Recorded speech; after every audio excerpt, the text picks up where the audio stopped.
ইল্লাম তাফআলু ফাআযানু বিহারবিম মিনাল্লাহি ওয়া রাসূলি। আমার আদেশ দেওয়ার পরেও যেই ব্যক্তি কাজ করবে তাহলে তারা আমি আল্লাহর সঙ্গে যুদ্ধ করার জন্য এবং রাসূলের সঙ্গে যুদ্ধ করার জন্য প্রস্তুত হয়ে যাও।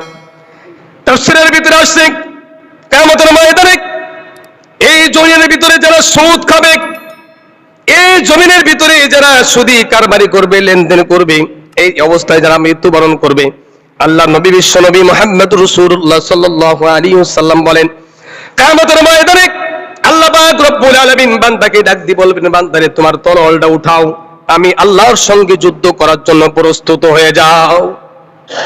আচ্ছা, আল্লাহর সঙ্গে যুদ্ধ করলে, যে যুদ্ধ করবে আল্লাহর বিপক্ষে যে হবে সে কি আল্লাহর বন্ধু হবে নাকি আল্লাহর শত্রু হবে? আর যে আল্লাহর শত্রু হবে তার ঠিকানা কোথায় হবে? আল্লাহ তাআলা নিজেই বলেছেন, আমার শত্রুদের জন্য আমি জাহান্নাম বানিয়েছি আর আমার বন্ধুদের জন্য আমি বানিয়েছি আরামের জায়গা। তার ভিতরে জমিনের ভিতরে যারা আল্লাহর বিধানকে অস্বীকার করে যারা সুদী লেনদেন করবে, কারবারি করবে, আল্লাহ তাআলা কিয়ামতের ময়দানে তাদেরকে এই অবস্থায় মাতালের মতন উঠাইবে। তো আল্লাহ পাক রব্বুল আলামিনের কোরআনুল কারীম থেকে সূরাতুল বাকারার 278 এবং 79 এবং 75 নম্বর আয়াতের প্রথম অংশ তেলাওয়াত করেছি।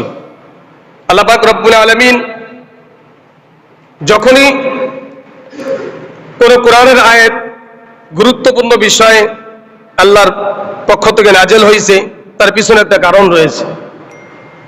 একটা কারণেই মানুষকে আল্লাহ তাআলা সতর্ক করার জন্য, যারা তোমরা যেই পথটা বেছে নিয়েছো, তোমরা যেই পথে চলতেছো, এই পথটা আসলে ভালো নয়, এটা জান্নাতের পথ নয়, এটা জাহান্নামের পথ, শয়তানের পথ। ওই পথ থেকে ফেরানোর জন্যই আল্লাহ তাআলা মানুষকে সতর্ক করার জন্যই বিভিন্ন সময় আয়াতে কারিমা নাজেল করে রাসূল সাল্লাল্লাহু আলাইহি সাল্লামকে জানিয়ে দিয়েছেন যে বান্দারা যে কাজটা করতেছে আসলে এই কাজটা কিনা সঠিক না। তো রাসূল সাল্লাল্লাহু আলাইহি সাল্লামের ইসলাম গ্রহণ করার পরেও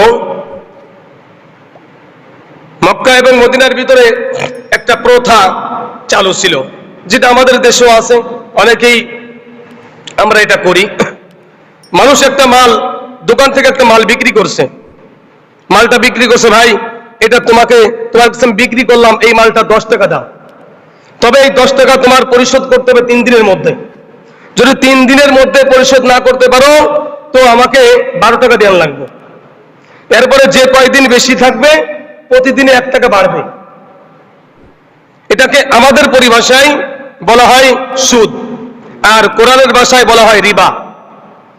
তো এইভাবেই, অথবা কেউ কারো কাছ থেকে 100 টাকা ধার নিয়েছে, তো ধার নেওয়ার পরে তাকে বলছে